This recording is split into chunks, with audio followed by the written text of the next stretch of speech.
Hello guys, glad to have you on board again today. I hope you had a great weekend. We obviously already talked about Bitcoin, so I'm not going to make a long-term review and long-time review today because I already covered this one, and if you haven't showed it already, it's been posted right into TradingView, so I'm not going to say that all over again. So if you have seen that video, nothing has changed to me right now. We're just going to review a few technicals that have been now confirmed by candle closes, and this is what we're going to take advantage of right now and trying to get ahead of that forecast. So aside from the technical, so I'm not going to say what that blue area is. It's been explained into that video and why we should seek for buying entries only in that area and at least not selling. We're trying to catch up buying signals in there, and we just got one, and it's not the best kind of buying scenario we could have had, but this is what we call the overload pattern. Okay, so yesterday was an overload pattern.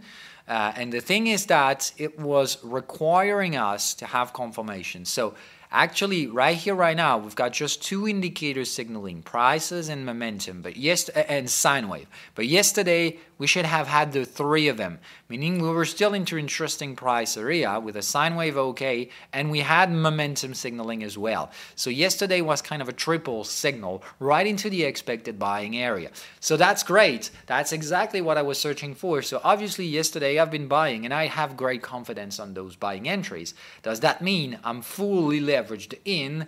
You know the answer. I'm not. I'm still having some second thought in here for a simple reason. I know that this area can be tricky for many reasons. Technicals suggest we might be bottoming up in here. The thing is that many signals were also showing that we were topping up right here back then, and even though we've been doing this. So we might expect some extensions because what's been happening back then at the market top was stupid enough, and we should and be ready to eventually face the same thing all over again, but on the opposite side. So we should expect some stupidness bearish move, just be there to chase down some stop losses, and if this happens, then you might want to forecast this. You might want to have this on your chart. So let's just zoom in out and have a look at this. This is where we have the lowest amount of volume. So this is where dumb traders will put their stop losses, where there is demand. So it's the worst case scenario. You don't put your stop losses on demand areas. So 2,900 approximately, we're going to take that as an area, not a specific price, okay? But consider that whoever the fuck has been setting stop losses in that area, which is a high demand area, if for some reasons we have some market makers who see some buyers, strong leverage buyers on that support, they might want to just fuck up the supports for a little bit. Just go in lower, fuck up the stop losses, triggering some losses for the clients, and then buying their losses to retrace prices higher. So before we can consider this bottom to be really, at least with a decent risk management, to consider that we have made that bottom, I would say really, you should wait for a few days, wait for prices to retrace back to previous resistances in order to see that we have bullish guys taking over that market with a decent amount of risk. But right now, I say way too much risk to say that. I'm really open for a new drop, and that's the only reason why, if you are taking buying entries in here, cannot be leveraged. At no point. It really is only buy and holds right now, as it was as well buying at 6K. We don't know where to put a stop loss in here. So facing that highest level of ever uncertainty, you can't put a stop loss. No stop loss means only one possible buying entry type of scenario. Buy and hold. So buy and hold, still the same rules. Cannot be more than 5 to 10% of your entire assets. It's a highly speculative area that you might consider to be. I mean, you should be ready to lose it all right? And it's a long-term time frame. I need to stand for that. If you're taking buying entries right here, don't expect to harvest the gains in a couple months. Really, you should expect them to be 1, 2, or even 3 years from now before eventually catching up on taking those gains.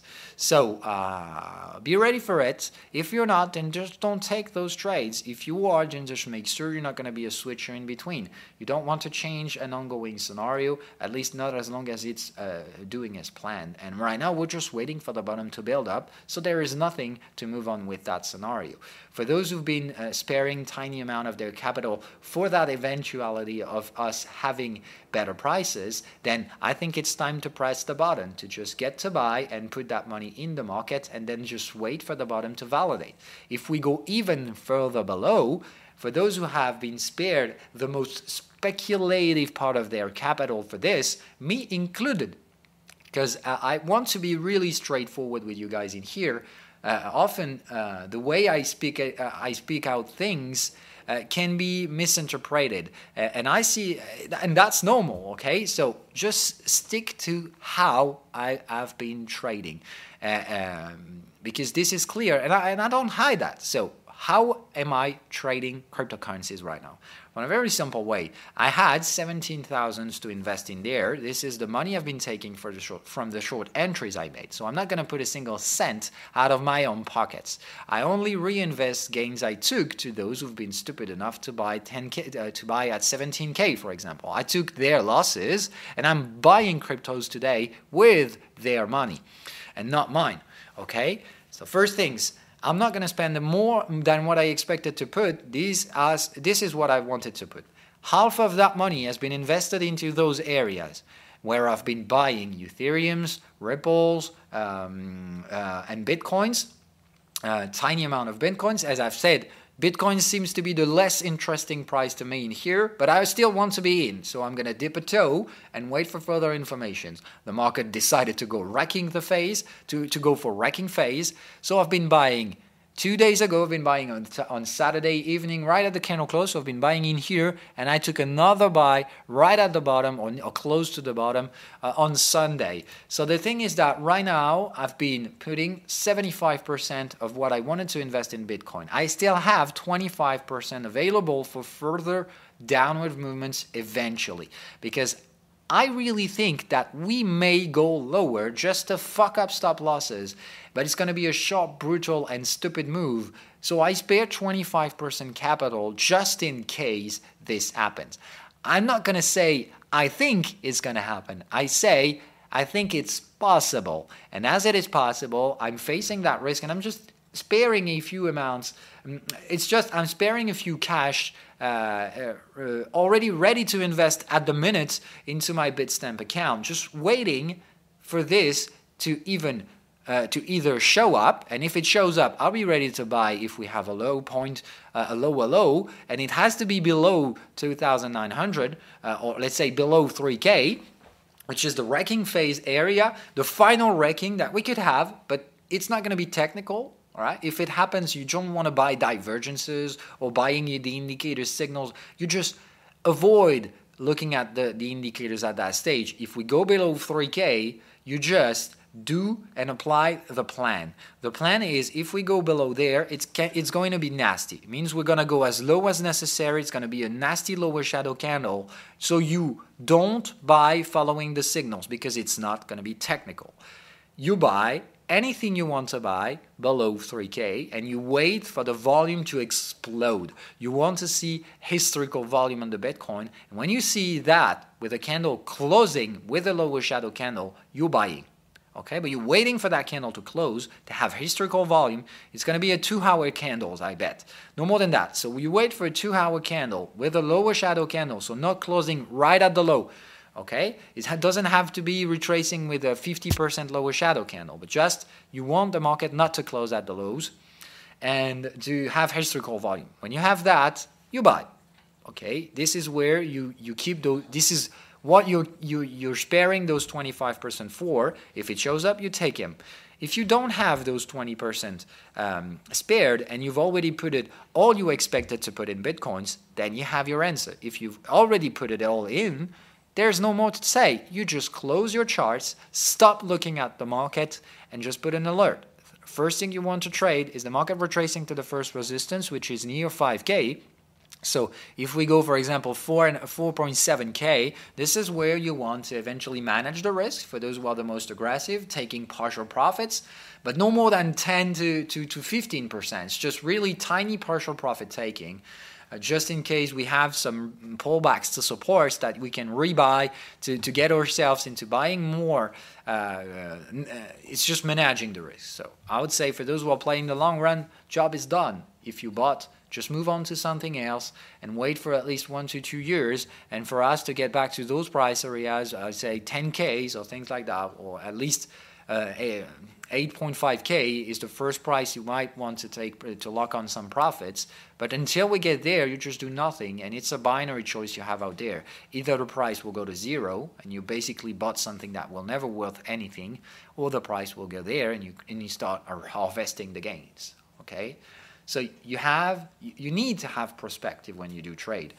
You need to have a goal, you need to have a plan, and just follow that plan as long as the price moves accordingly. All right? And when it moves against you, then you do what we call risk management. Is this acceptable or not? Can we handle this or not? In here, you've got the widest choice of possibility, meaning that you are buy and holding, so anything that goes against you, you don't give a shit about that. All you're waiting for is for price to go accordingly. As long as it goes against you, you just don't look at the charts, you don't change your mind, you are ready to lose it all. All right? Which means you accept everything that is going below your prices. If it goes below, you don't suffer from this. You shouldn't stress if prices are going 1K, for example. You don't give a shit. All you care about is not going zero. All right? And even if it goes to zero, I mean, if people are stupid enough to trade at $2, for example, let them trade at $2. These are really stupid prices you don't want to trade. And you're not even going to reinforce your positions at $2. You're just going to do nothing. If you put it all in at that stage, when I say all in, I say all the money you expected to put in, and I stand for this, must not be more than 5 to 10%.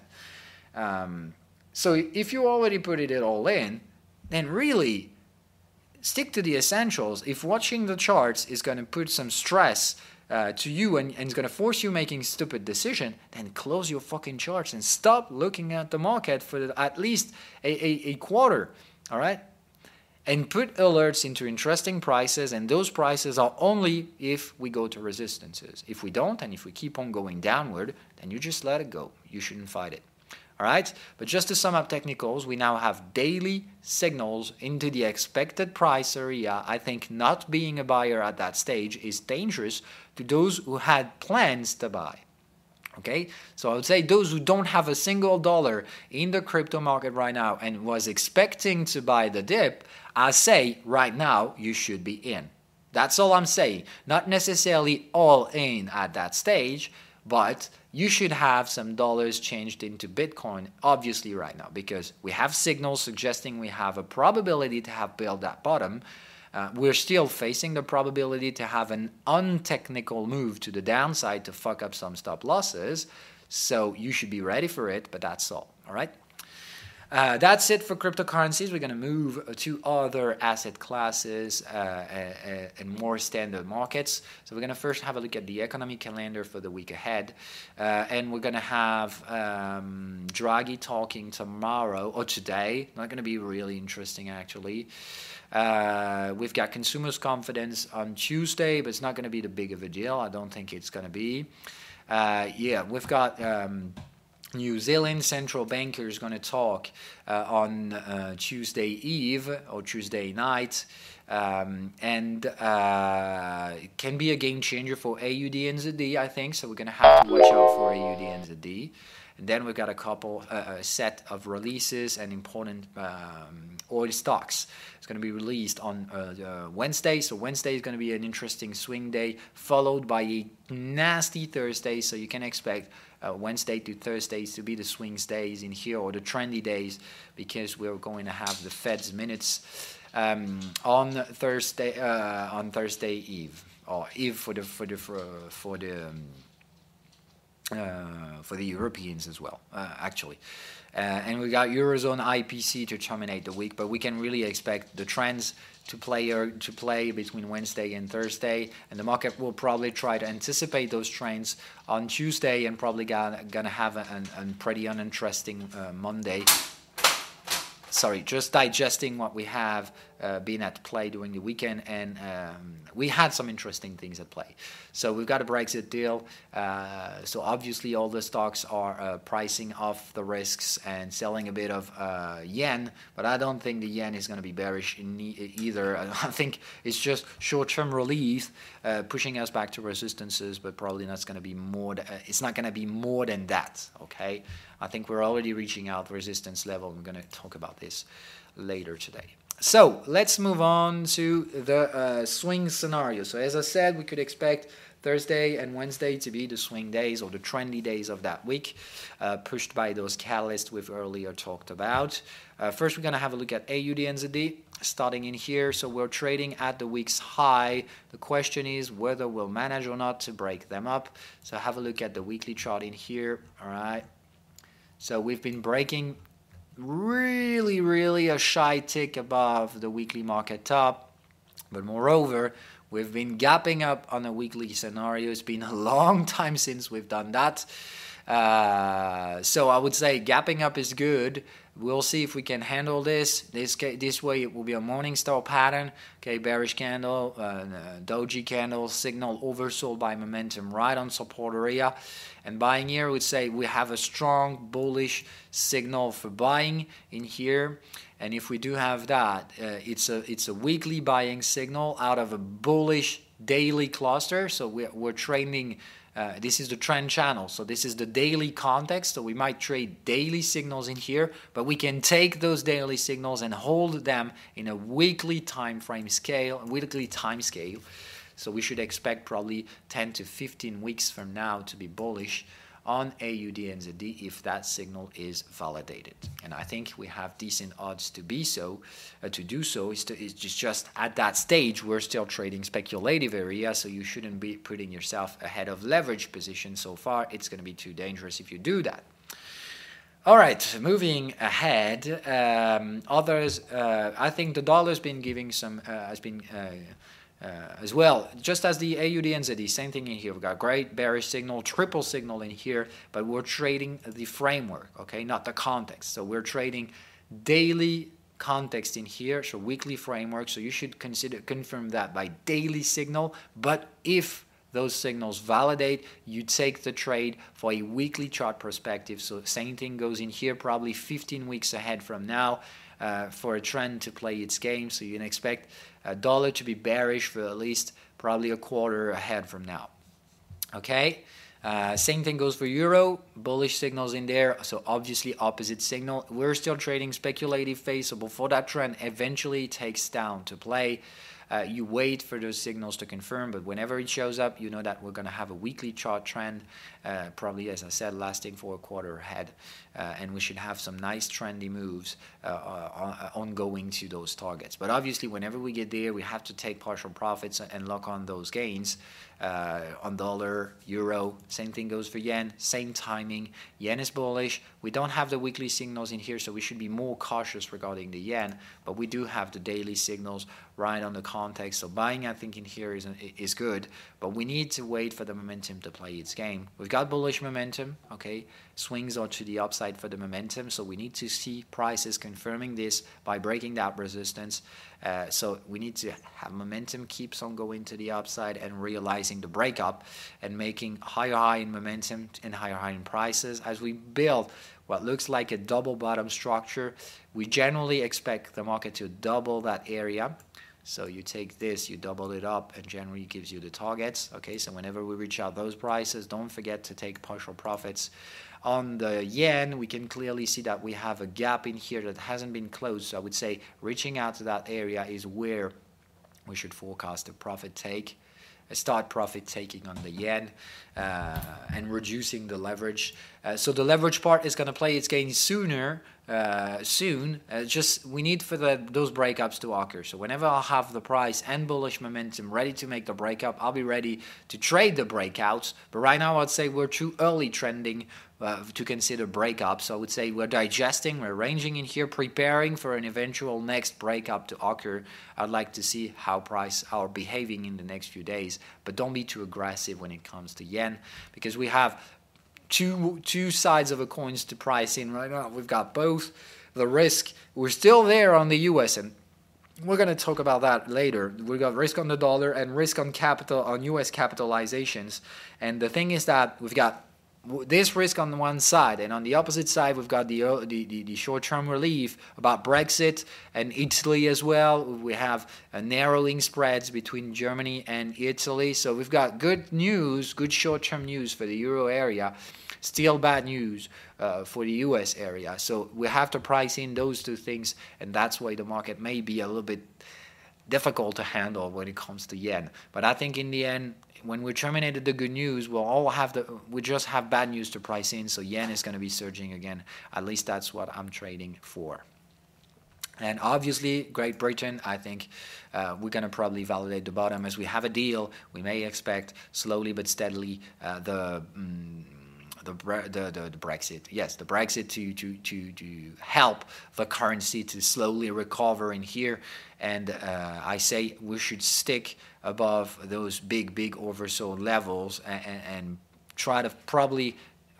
We may probably trigger a bullish momentum at that stage. I don't really know why the market hasn't been putting one right here. We should have a bullish pattern out of momentum in here, so it's hard.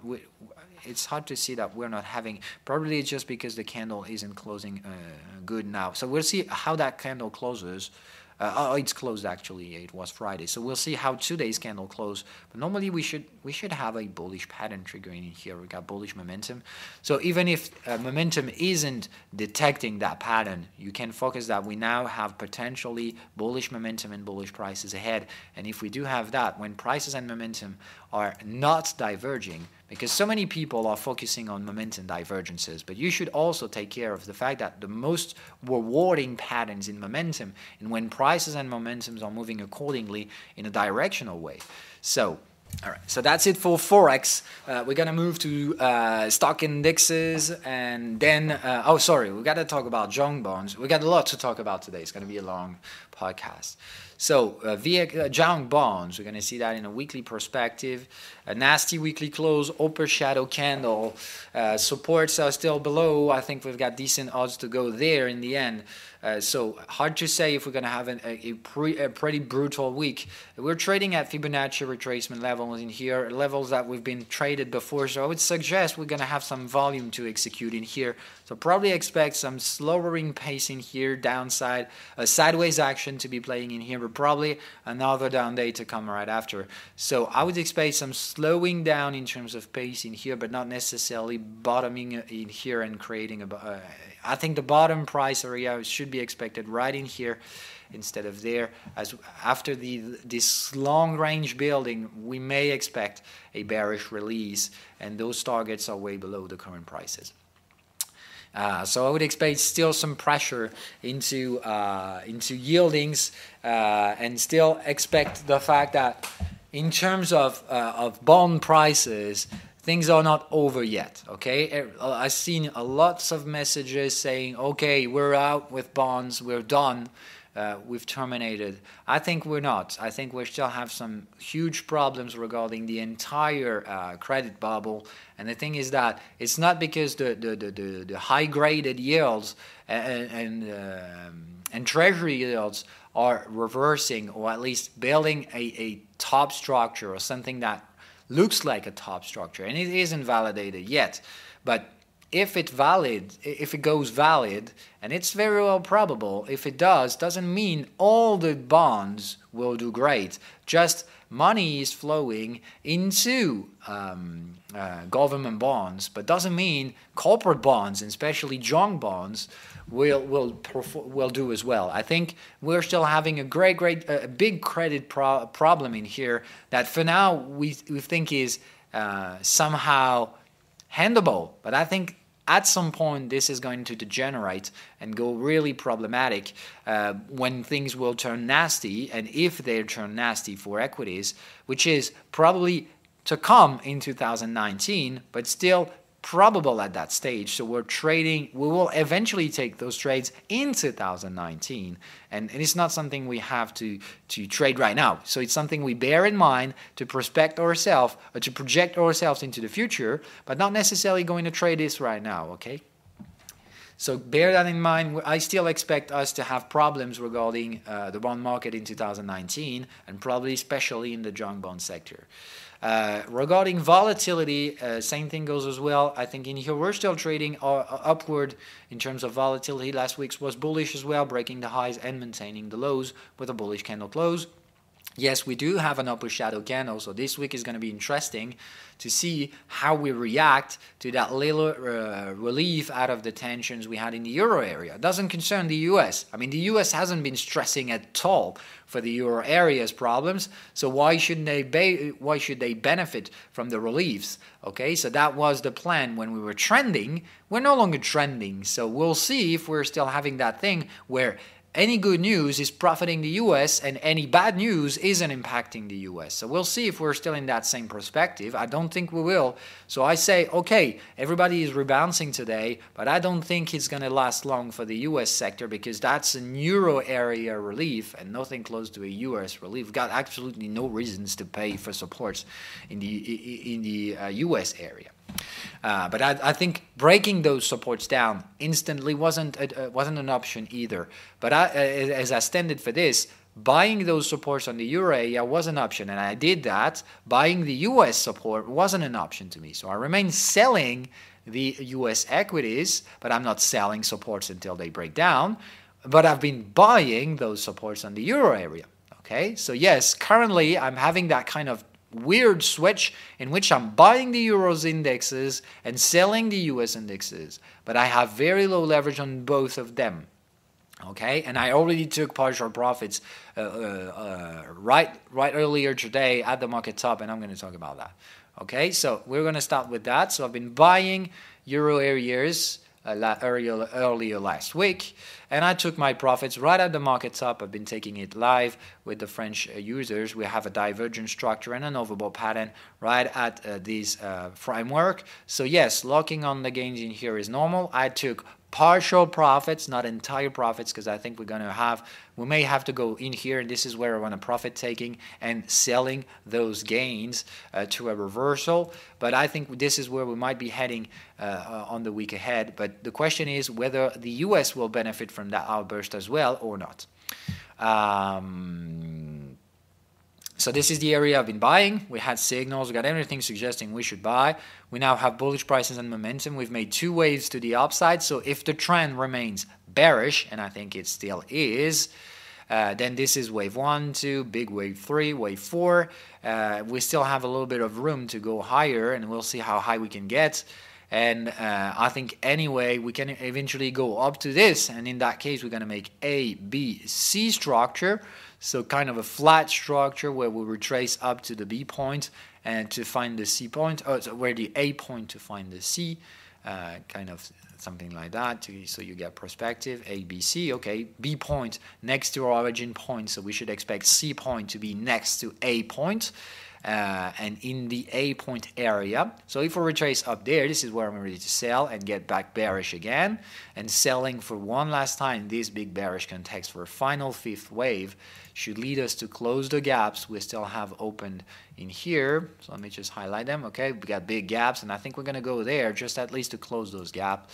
So it could be a target for a final wave 5 to close, and after that wave 5 is terminated, those gaps are closed. I think buying in here is going to be good for either terminating the year or I don't know, but I think anyway we're going to have a summer. We may have a Santa Claus rally this year, just to retrace back to trying to get to year's entry price, year's price open, but not for the euro area. We've been opening in there in January. We're not going to go there, I think, for the German index. So we're going to close negative this year, and we may expect some early retracement next year before probably some more bearishness.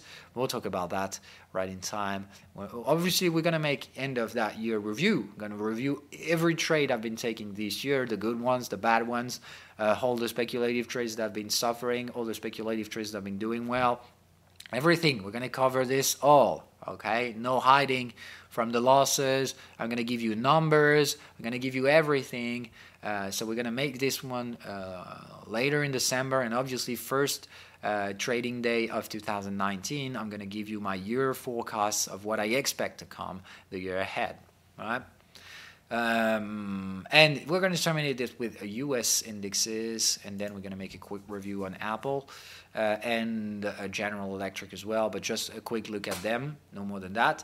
So SPX, weekly chart, okay, weekly close is bad, no good, absolutely not good. Closing at the lows, so it's the worst case scenario. That's the lowest close we've been making for a long time in terms of weekly closes. So those who think that these early rebounds we have because of the euro area leave is going to last, obviously, and that we're going to make huge gain, and that's going to be a bullish week, you might be tempering a bit that sentiment, because I think we're ranging, so anything that is too bullish in here is bad, everything that is too bearish is bad either.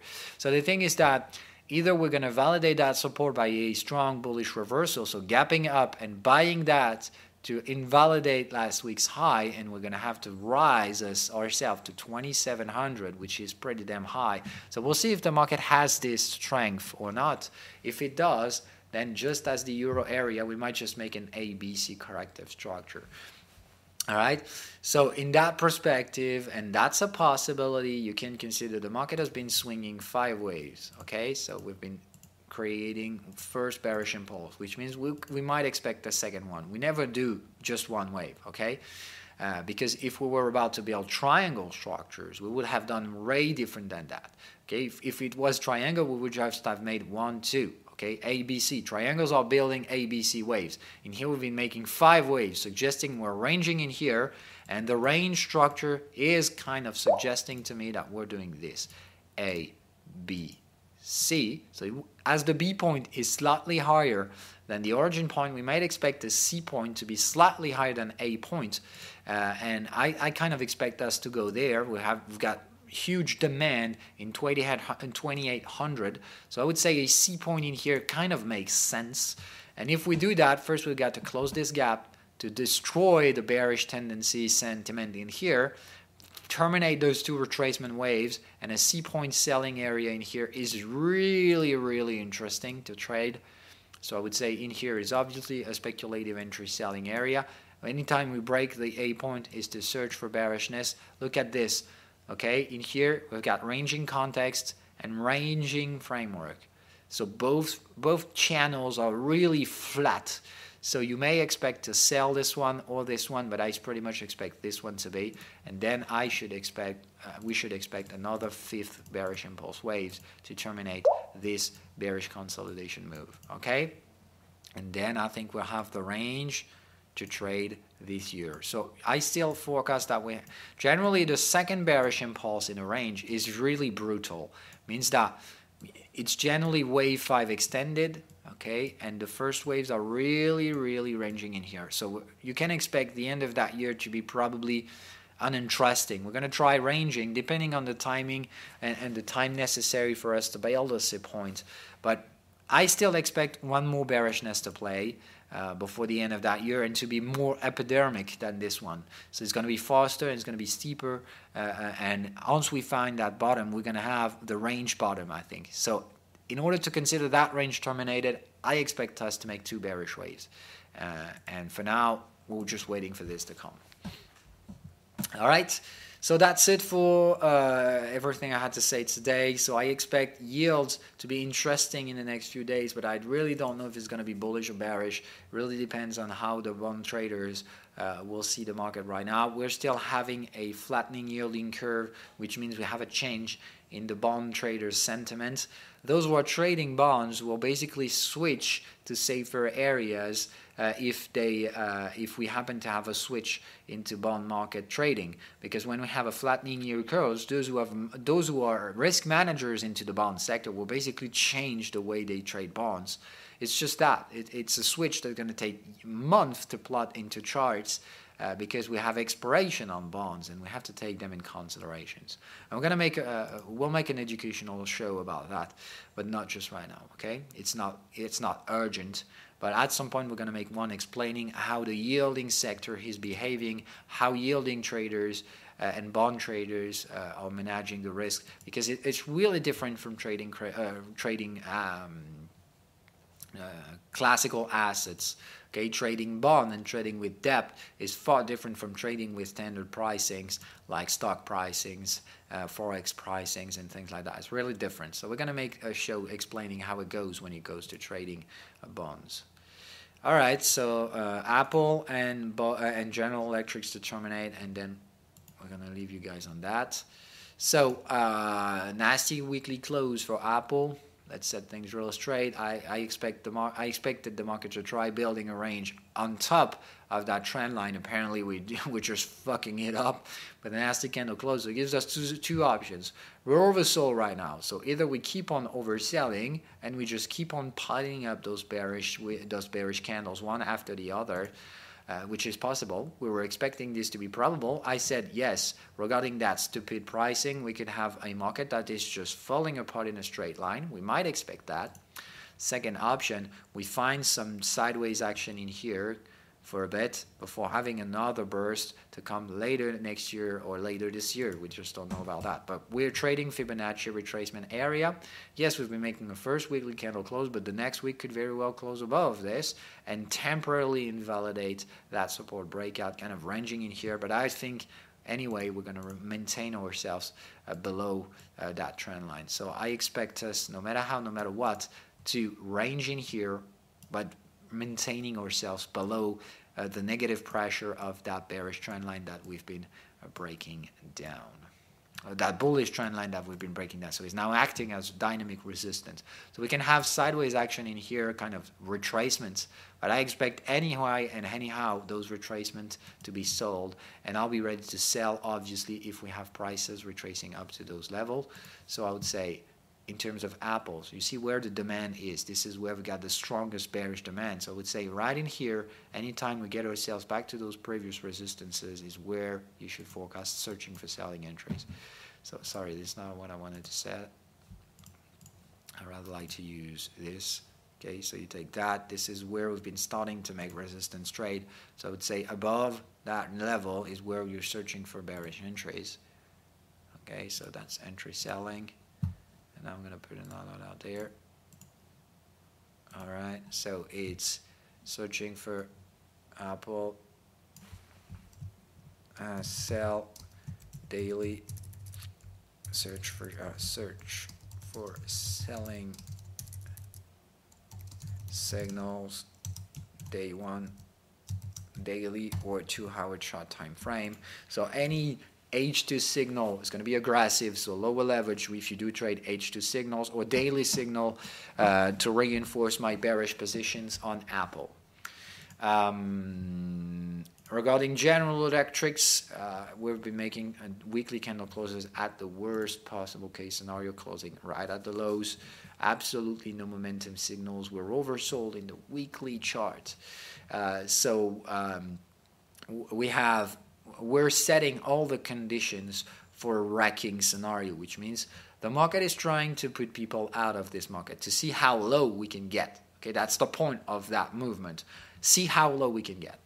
And we're going to talk about this before leaving each other. The thing is that this is going to be an update. I'm going to push that update probably today or tomorrow, as well as the momentum one is going to be released pretty soon. Just have a few latest things to switch to verify before pushing it public. But you should expect this to come pretty soon. So you might wonder what this is about. I just added that line, which is now you get basically four time frames in a single indicator. So you got the short-term sentiment in here, which is we're weekly, so it's 2 steps from now. So it's the 2-hour context that you have in here. You know where the 2-hour chart context is, even looking at a weekly chart. But so you have this, which is the daily trend channel, okay, and this, which is sorry, I'm saying bullshit. So this is monthly in here, okay. So we've got monthly trend channel.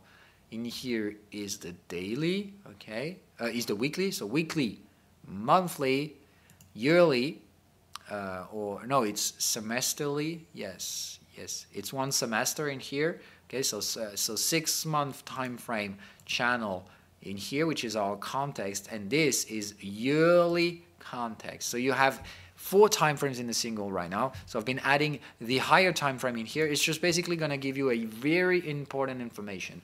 You don't trade when you're trading this. Okay, when you open a chart and you're trading near those big lines, means that you can trade on a higher time frame than the one you're looking at. And you should always search for the higher time frame signals, because the higher the time frame, the stronger the signal strength will be. So let's take an example. In here, for example, you are trading in there. Says that you should focus on trading this and trading those signals instead of the lowest time frames one. Doesn't say you cannot trade those signals, but just says you better have to zoom out and watch out for the bigger picture instead of trading this. Meaning those signals are going to be more aggressive. But more aggressive means that you need to lower the leverage of those positions accordingly. And the thing is that when you do trade near those context limits, if you ever take a selling signal below that line, when that line is the support line, so meaning you never ever fucking sell below that level on that weekly chart, and you never ever buy above that level in the weekly chart either, all right?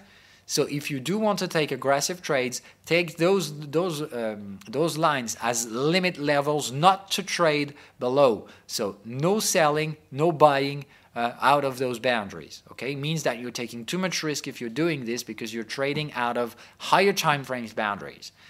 All right, and for those who have low risk profile, when you see this, you know you're not trading that time frame, but you're switching to the higher time frame.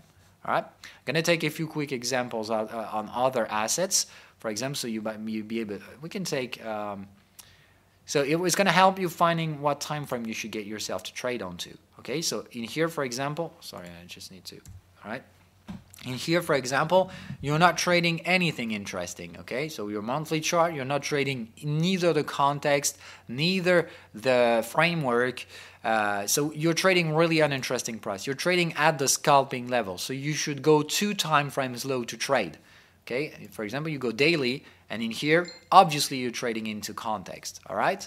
You're trading in context, you're not trading close to the big lines, so this is the time frame you should search your signals to trade into. Daily chart on the euro dollar is the time frame you are trading currently, if you're using my strategy, all right? And as an example, if you're going 2-hour chart time frame, all right? So if you're generally trading 2 hours, you see that big line saying that below that level you can't ever forecasting to sell, and you should even consider to zoom out your charts and get to trade daily. Whenever you're trading next to those big lines, you know you should rise to the higher time frame to trade, to have better risk management. You're gonna have worse entries, because obviously if you take the signals in 2 hours, it's gonna be more aggressive. As for example, in here you would have been able to catch the bottom, as you won't be able to have that in here, because the daily signal will show up in here. So on a daily chart, you will have bought 1.13, where in 2 hour you would have bought 1.12.25. So much better price, but obviously more aggressive, so more risky. So you should be buying with fewer leverage in here. All right. So I hope this was that you got this point. So this update is probably I'm gonna update the 2 indicators at the same time. So probably when you have momentum 1.5, you should probably have framework version 1.1 to be released in the same time scale. And I don't want to give you guys a date because last time I've been doing that dangerous game, it took me days to actually put out the release. So right now I'm not gonna make promises I couldn't handle. So it's gonna come sooner. I just don't give you any release date to make sure I'm not gonna make stupid promises again. All right, that's it for today. I remind you that I'm not taking questions anymore in the daily videos. I'm going to handle all the weekly questions at once on Fridays. So Friday is going to be where I'm going to answer your questions, which means obviously that the way I'm going to do it is I'm going to do it like that. I'm going to go to my comments section into YouTube, and I'm going to answer top comments. Okay, so I'm going to scroll videos day after day, and I'm going to pick up only the comments that have that are showing up on top of others. So the way you'll do it is that if you see questions that matters to you, questions you want answers, you want me to answer, make sure you're clicking the thumbs ups in here, so it's going to push them up. And as I won't be able to answer all the questions on Fridays, as there will be too many questions, and I don't want to make a 4 hours video long. So the thing is that I want to ask you guys to use that thumbs up button to kind of summarize what you guys are caring about in terms of questions, and I'm going to take those, of course, who have the most interest upon you. And obviously to those who have short-term questions, who want rapid answers on specific cases, technical problems about the indicators, or questions about the strategy, don't forget that you still have Discord to ask those questions, and lots of members will be ready to help you out there. Don't forget about that. But obviously, if you have questions about the things I say during those shows, this is where you want to ask questions. But obviously, as I said, I won't be able to answer all those questions. I'll do as much as I can. But don't forget to make the thumbs up button. It's not that I want to have user engagement. It's just I have to pick some question out of others, and I think the most fair way to do it is to let you guys make the choice of what you want me to talk about. All right, bye guys. Wish you have a great week and trade safe. We're not into timings where you should be fully focused on trading, fully leveraged. Just try to take tiny gains. Managing the risk is what this end of year is probably going to be about. All right, bye guys.